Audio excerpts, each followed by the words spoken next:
Ku nkomerero ya Ssabbiiti ewedde, omu ku bakulembeze b'Obuyisiraamu mu kitundu ky'e Masaka, Sheikh Yasin Kakoma, yategeeza poliisi mu kitundu ky'e Kyazanga nga bw'afunye okutiisibwatiisibwa abantu abamu nga bamugamba nti bagenda kumutta.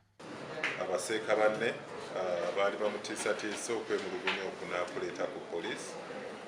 Waliwo wiikisi era bbiri emabega, Honorable MP Latif Ssebaggala yalaga nti waliwo era abajja nga bamutiisatiisa era ne tumusaba tukole okunoonyereza okwo.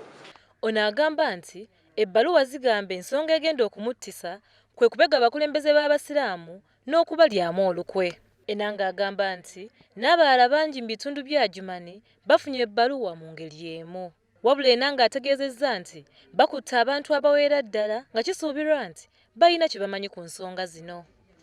Mu be twakwata mulimu abo abaali beekobaanye okutemula, mulimu abajja nga baweereza obugambo ku masimu oba obutiisatiisa ettemu, ne mubeeramu n'abalala abalina rooli ez'enjawulo ze baazanya.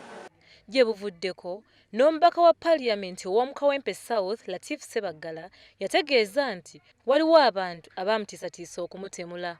Mu ngeri y'emu, poliisi eriko abavubuka 3 beekutte nga beekalakaasa ku State Square. Bano abali mu kisinde kya Youth for Change basangiddwa enkya ya leero nga beekalakaasa nga baagala poliisi ejje enta mu nsonga z'okulonda. Bano bategeerekese nga Robin Wabulembo, Dickson Nagalama ne Mugenyi Arthur.